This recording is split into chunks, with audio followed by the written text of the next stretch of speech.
Welcome to Fermentality. I'm your host, Kat Pierce with Atlantic Brew Supply, and we're homebrewers talking homebrew and sharing fermentation.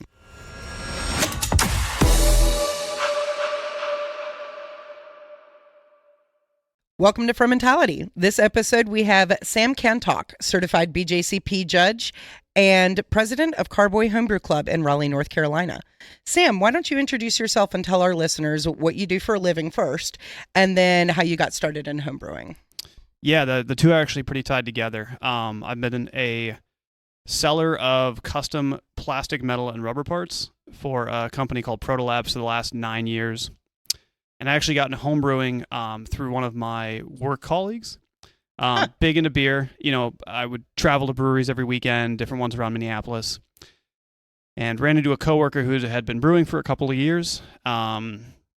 And he basically turned me on to the hobby, and it blossomed from there. I think I brewed almost every month for like a year straight after that.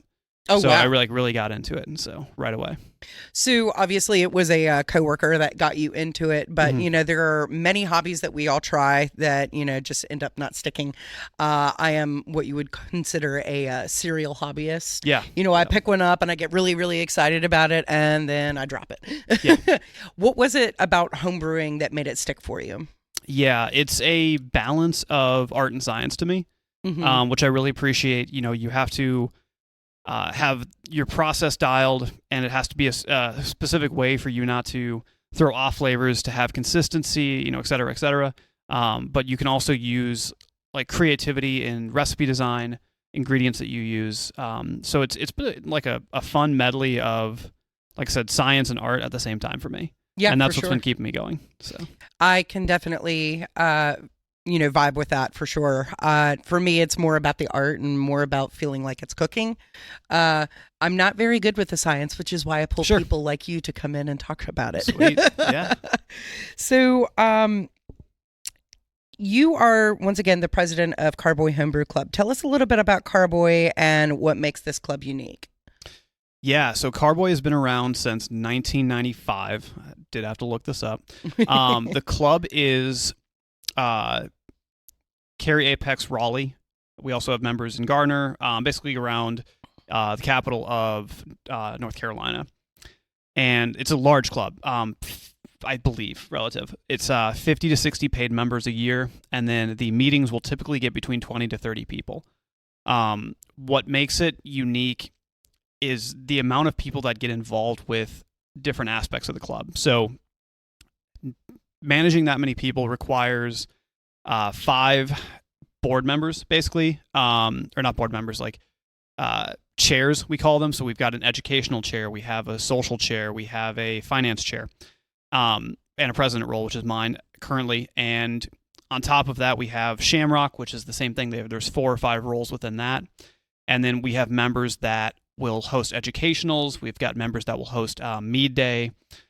So people get involved, even though it's a larger club, which makes it unique. So we are able to do a lot of events. We do a Pro-Am brew pretty much every year, Mead Day.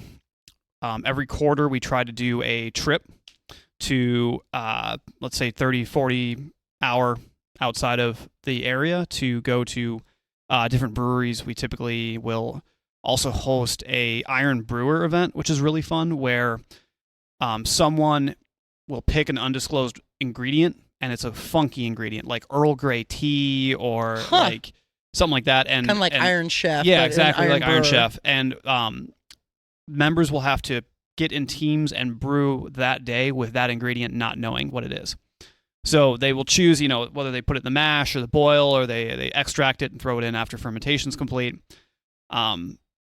So yeah, I mean, that's what makes the club really special. That's really the size cool. and like how active it is. So, and also like I go to set up the social portion where everyone shares what they've been making, and it's beer, it's wine, it's mead, it's kombucha. People will bring like cheese. It's a lot of fun. So it's not just beer. So It's very just kind of like fermentation focused. Totally. Yeah. Awesome. So I'm pretty sure Carboy, at least I think it is based off of, the other meetings that I've been to. Carboy is definitely, I think, like the largest homebrew club in the area. Yeah. You guys also, as you mentioned earlier, host Shamrock, which is a massive homebrew competition. I mean, you have folks entering from all over the state, even from out of state. And I'm pretty sure this is like one of the largest homebrew like competitions in North Carolina. Maybe, I mean, I could be wrong as far as like how big it is, but it's definitely one of the largest. Tell me what goes into planning a competition of that caliber and of that size.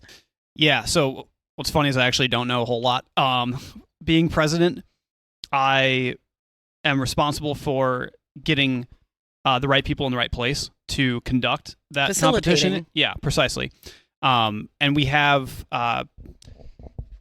people that have been doing the same role for years, and they've been doing it super well. So even finding the right people to do it is not that hard. But basically, competition has been going on for 29 years, celebrating our 30th next year. And we've got, I think, 4 or 5 positions broken out. And basically, hey, one person covers just judges. One person covers handling the cellar. One person covers the competition webpage and order entries and all of that. So we delegate everything as much as we can, group it, and tackle it as early as possible. So competition is mid-March. We typically start moving on the competition mid-December. And like I said, it's been going on for so long that a lot of things are really just like plug and play from the previous year. It's a well-oiled machine at this point. Precisely. Yep.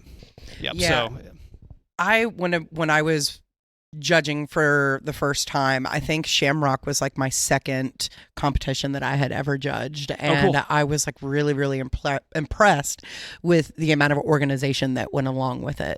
And everybody that was there took it like very seriously. I mean, it was a genuine like BJCP sanctioned competition, and in my competition that we held here at Atlantic Brew Supply, the quarterly brew off, I mean, generally we have maybe 8 judges at most. And it's very, open for people to be able to have conversations at the table. Sure. Right. Yeah. And generally we try not to like, essentially make somebody else think something about the beer that they're tasting before they're ready to talk about it. Right. So I wouldn't sit here and say, oh, I think I'm tasting coriander. And then the next person behind me thinks that they're also tasting coriander in their beer. Right. So we try to be a little bit, respectful in that manner, but, we definitely have conversations, and me being who I am and getting involved with a couple of the other judges that I was with, I just remember, I can get a little loud sometimes, and we were having so much fun at the table. Everybody kept coming and be like, Kat, you guys gotta calm down. Yeah. It's a very, very serious competition. And, up until I had been in that kind of atmosphere, I had no idea how serious it was. Yeah. And now that, I've done a lot more, I'm like, oh yeah, this actually is like pretty freaking serious. Yeah. I mean, the day of judging, we have 30 to 40 people in a room between judges, stewards, and admin. And like, we straight up can't afford a lot of noise. Oh, for sure. So, BJCP discourages that, but it's like, that's discretionary of whoever's managing the competition. So. Oh yeah, absolutely. I mean, I'm just glad that I had that experience. For sure, absolutely. So, speaking of BJCP and the sanctioned competitions for BJCP, you yourself are a BJCP judge, but why don't you tell me a little bit about, what stewards do? So what there are discussions about like stewards and judges and how the overall workings of a competition occurs, but what is it that a steward specifically does? Yeah, so the steward's role in a competition, from what I have gathered in my perception, I've also been a steward, but that was years ago, is basically to try to make the judges so they just have to focus on judging the beer. The tasks that are manual to get the beer from the cellar to the judge, handled by the stewards, the flights, keeping the bottles at temp, storing bottles that are going to go to Mini Boss. Those are all roles of the stewards. Anybody can steward competitions. Judges will also often give samples, small samples to stewards of really poor examples or really great examples of beer. It's a great gateway into judging. So you do get a kind of the background shot of what's going on before you start diving into writing score sheets. Awesome. Yeah. I mean, I definitely used stewarding as a way for me to, determine if I even was interested in learning to be a judge. For me, stewarding was 100% a gateway into judging. What I really appreciated is, as a steward for me, as I'm bringing these judges the beer, I was able to also sit there and listen about the beer. Absolutely. At Shamrock, are the stewards allowed to be able to taste with the judges if they so wish? Yeah, that's judge's discretion, and also tournament director. Go to a steward for a third opinion. Oh, I would go to a head judge. Precisely. For that. Yep. So I would, finish your beer. Hey, this is a great example, or this example is flawed, and let the steward try it. So awesome. So you yourself, once again, are a certified BJCP beer judge. Tell me what a judging day looks like specifically for beer judges. What is the procedure that a judge goes through to provide a score? Yeah, homebrew judging is like the one time I get to eat bagels a year. For some reason, like every competition always has bagels, so your day starts with bagels. You get paired with another judge, and from what I've gathered, with kind of in the background of facilitating Shamrock, is typically the most experienced judges will get paired up with the least experienced. So that would be like a national judge would get paired with somebody that has no accreditation with judging. We do this to try to create a balance, and it's not always like that too. Sometimes that pairing will get disrupted by entries. Or it will get, changed because people's preferences. If people cannot drink sours for whatever reasons, they obviously won't get assigned to the sour flight, and that will askew the judge pairings. Mm-hmm. So once you get assigned the judge that you're paired with, you're going to sit down at a table and be handed a flight card, which I have typically seen between 6 and 12 beers. You're allocated about 15 minutes a beer, and the stewards will bring you the beer. Crack it open, you pour a 3-ounce sample for you and the person you're judging with, and then you and the judge are going to independently fill out a BJCP score sheet. 5 sections to the score sheet. So we've got aroma, appearance, flavor, mouthfeel, and overall impressions. The first 4 are, it's obviously what am I tasting as a judge, and you basically just put what you're tasting on the score sheet. You're not allowed to put your opinion. This is good. This is to style. You save that for the overall impressions, which is the final section. And from those 5 sections, you award the beer a score that typically is between 13 and 50. Scoring, remember too, is often on a bell curve. So you're going to see a lot more scores that end up in high 20s, low 30s than you will outliers. After you and the judge identify the score that you have out of that 50 mark, you guys are going to state your score and then typically try to fall within 7 to 5 points. You two may have to work together to agree upon a score that's within that score range. Have you personally ever experienced a situation of where you and another judge just did not agree on something? Yeah, this is funny. So my first time ever judging before I was certified, I got paired with Al Boyce, who I think is the 4th highest judge in the world. Oh, highest wow. ranked judge. And yeah, he, I think his jaw dropped when we disagreed on a pale ale by 15 points or something. It's great because it was a learning experience. He knew where I was at, so he was just like, okay, let's retaste this. Tell me what you're using to justify deductions of at the time. Incredibly sensitive to oxidation, to the point where if I taste an incredibly oxidized beer, I might actually, proceed to vomit. Wow. Okay. It's that bad. And there was this one beer where, they had said that they had put honey in it. Mm-hmm. And he was like, well, it has honey in it. And so you're just perceiving this honey. And I'm going, no, dude, it literally tastes like just straight up wet cardboard. Sure. Yeah. And the color has even changed. Yeah. I mean, the color itself is indicative of the fact that it's oxidized. Mm-hmm. And we had to end up having a head judge come in and like be the third person. And thankfully that judge was like, yeah, no, dude, like it's more than just honey. Yeah. It's kind of like on the Cicerone exam where they give you an example at the on the last section where it's like, okay, taste this and tell us if this is okay to serve, right? And they dose it with something. Well, let's say they say, all right, we're going to give you a Heineken out of the bottle, and then you taste it, and it, you know, Heineken normally is like incredibly light struck, Right. or not incredibly light struck, but it is light struck. But this one happened to be dosed with light struck, and it was just so overbearing that it was like, no, this isn't good to serve, even though it normally comes that way. Sure. Okay. Does that make sense? Absolutely. Yeah. So that was a situation where it was like very difficult to like move past that.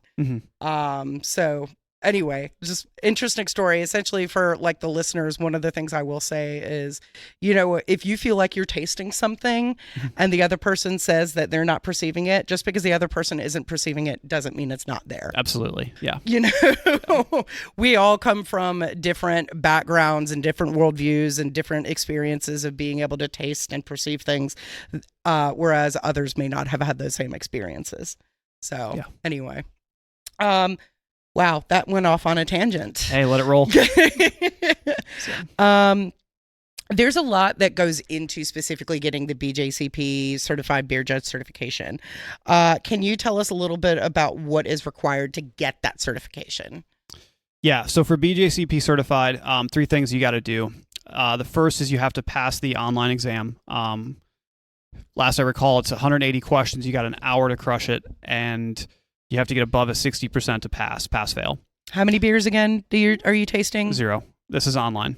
Oh, the online written one. exam. Sorry. Yeah. So this is the online exam, the multiple choice. Yeah. 180 multiple choice questions. You have an hour to do it. 30 seconds per question. 20 seconds. 20 Oh, 100. seconds per I'm not question. doing my math. Holy cow. All good. 20 seconds. So yeah. How did I do that? You got to, I mean, we can talk about strategy later for that. But yeah, so that's the first thing you got to do, the multiple choice test or quiz. Number 2, you have to take a tasting exam. So you basically have to judge 6 beers in an hour and a half, write score sheets for each of them. Your score sheet's going to get calibrated against 2 or 3 national judges to see how closely you paired with them. After that, you're given a score 0 to 100, and you have to get above a 70 to be certified. And then the final thing is you have to get 5 experience points. I believe half of those have to be judging points. So you've got to go to some competitions that are BJCP sanctioned. So after you hit those 3 things, you can submit for your certification, and then you're set. That's it. That's awesome. Yeah, I remember one of the cool things about BJCP is even if you haven't taken the written or the tasting exam, they still take your name. Yeah. And so what's really cool is that you can actually get your points retroactively. So you don't, the points that you get from judging or stewarding, even before you take the exam, count towards that certification. Absolutely. Yeah. Yeah. I was under the impression that wasn't the case, and I was like so afraid. And thankfully it ended up working out. But yeah, looks like the next thing is going for national. What's the national test like? You've taken the national, right? Yes, I have. So the national test is exams. It's so the national is, in addition to certification, you've got to score 80 or higher on the tasting exam. So you have to get 10 points closer to where the national judges are at on the beers that you tasted in the tasting exam. After that, you can sign up for the written exam. The written exam is going to be 20 true-false questions, and then 5 essay questions. Yuck. Yeah, and that has to also be completed in an hour and a half. I personally wrote 12 pages. Oh my goodness. Standard ruler for the written exam when I did it last August. That one's a beast. The written exam, similar to the tasting, you have to get above an 80 average cumulative between the tasting and the written. Most people will typically get higher on the tasting than they will on the written. So, for example, if you get an 83 on the tasting and a 77 on the written, that qualifies you for national. In okay. addition to that, you also have to get 20 experience points, and I believe half of those, again, have to be from judging. So it's basically 20 days of competitions. So, dang. yeah. That's a lot. Definitely. Well, it is definitely not for the faint of heart, and it is definitely not for the folks who have way too much in their lives to do. Yeah. You got to invest some time. So knowing that there is a written and a tasting exam, tell us what you did to study for both. Yeah, so I was really, really lucky at the time. The guy who got me into homebrewing, Mark McCarrum, he's the head brewer at Back Channel up in Spring Park. They're killing it. Absolutely killing it. He got me in touch with Jara, who is a national judge who runs prep courses for the tasting exam. She's been doing this for years. Hundreds of judges have gone through her. She's so good. She runs a class, and she's going to kill me because the numbers are off, but I think it's like 13 weeks where you and other people who are interested in becoming judges will go to her place on like a Monday night and basically drink through all of the styles and calibrate your scores and palettes at that point. With one another. With one another, yep. She also will teach you how to write a score sheet correctly and incorrectly.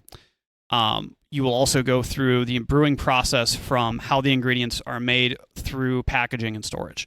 You'll also go through the off flavors too, and have examples of those, and then also learn what causes them, how to prevent them, etc.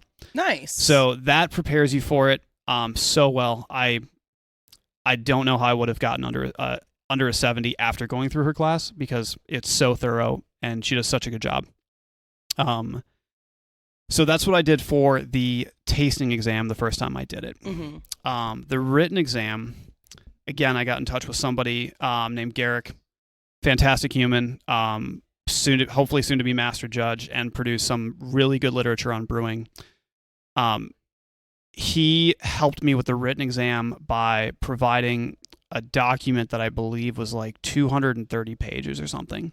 Holy on cow. How to basically it broke down the four different types of essay questions there are for the written exam.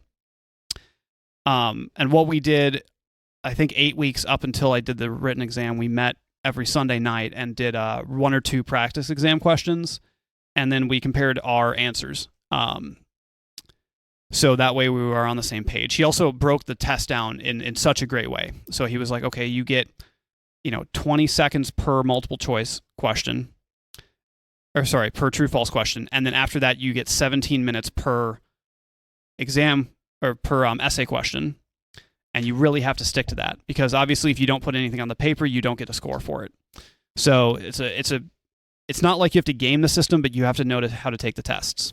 Same thing with the tasting. You've got to give yourself a clock, and you got to give yourself 15 minutes or less per beer. So knowing you said gaming the system, is there any game theory specifically that folks preparing to take this exam should be aware of? For your first time through, I wouldn't recommend worrying about that.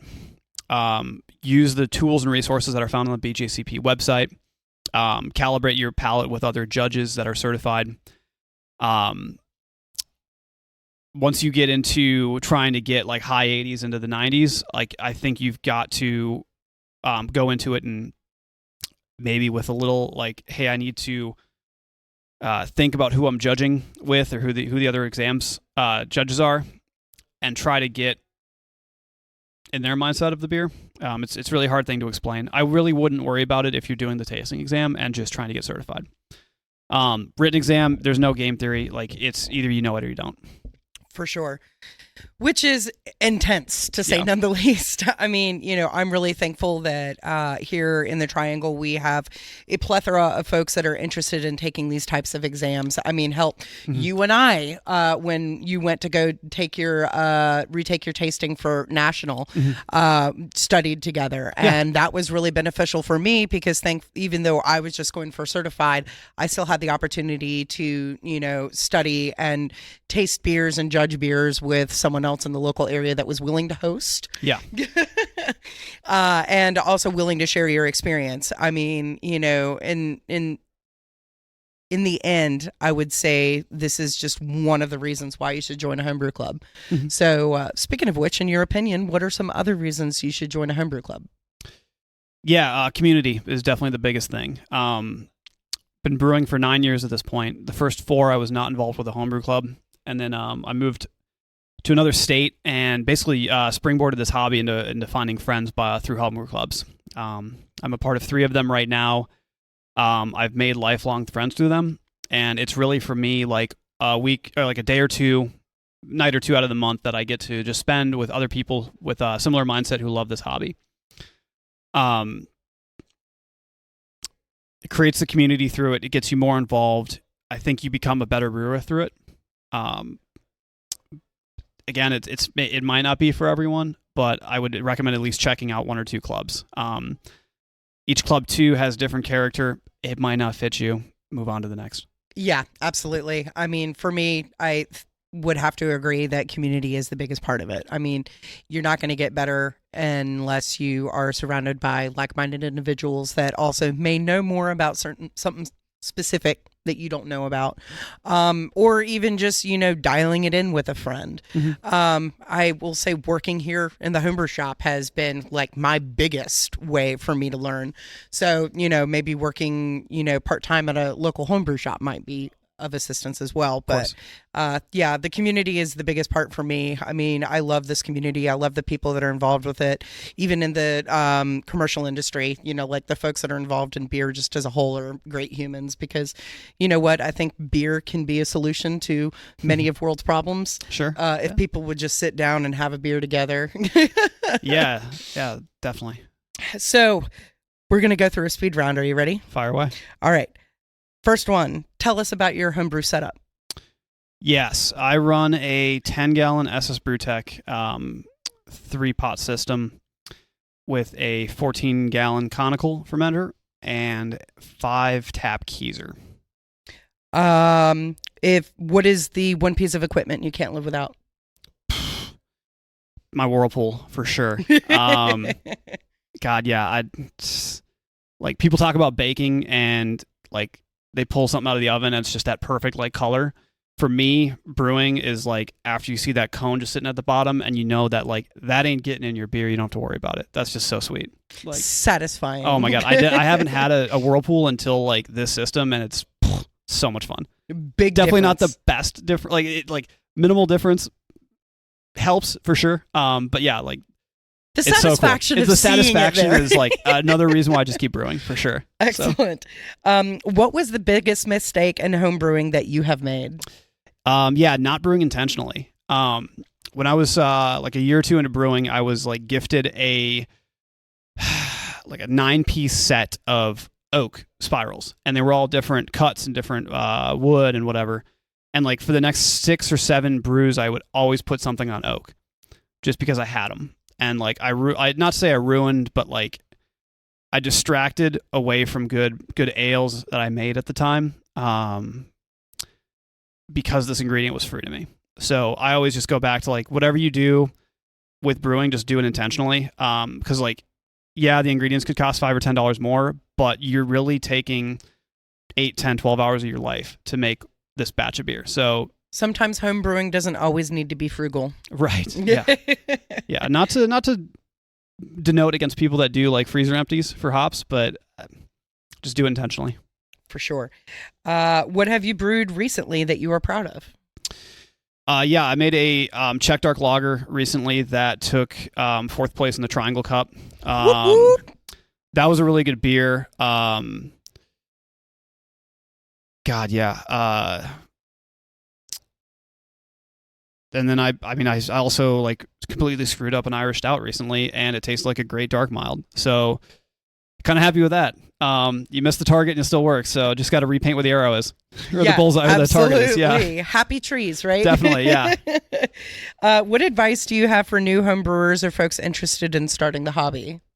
Yeah, I run through this one all the time. Number one, watch how to properly clean and sanitize your stuff. Number 2, get into yeast pitching and understand what that is. If you can do cleaning, sanitizing, and pitching correct yeast volume, that's going to destroy most of the off flavors that you're going to get in beer. After that, number 3, get into kegging. Again, helps with off flavors, and it also makes life so much easier. Can confirm. Yeah. Kegging is the way to go. All right. And my last one for you is my favorite one to ask everyone. Sweet. And it is, if you were a beer, what beer would you be and why? Yeah. I'm going to say a Helles. Ooh. Go back to, my last name is Kanthak, which is an old German logging device. So I've got some heritage there. Interesting. And then, I'm also like, people that know me know that I'm like very, very oriented in regards to process. And like, that's a lot of German brewing. So, well, I think that is a solid answer then. Sweet. Excellent. Well, Sam, thank you so much for joining us today. Happy to be here. And I definitely think that the folks listening are going to be able to walk away with a lot more knowledge about BJCP. Sweet. Appreciate the time. Awesome. Cheers, y'all. Thank you for listening to Fermentality. This is Kat Pierce, your host.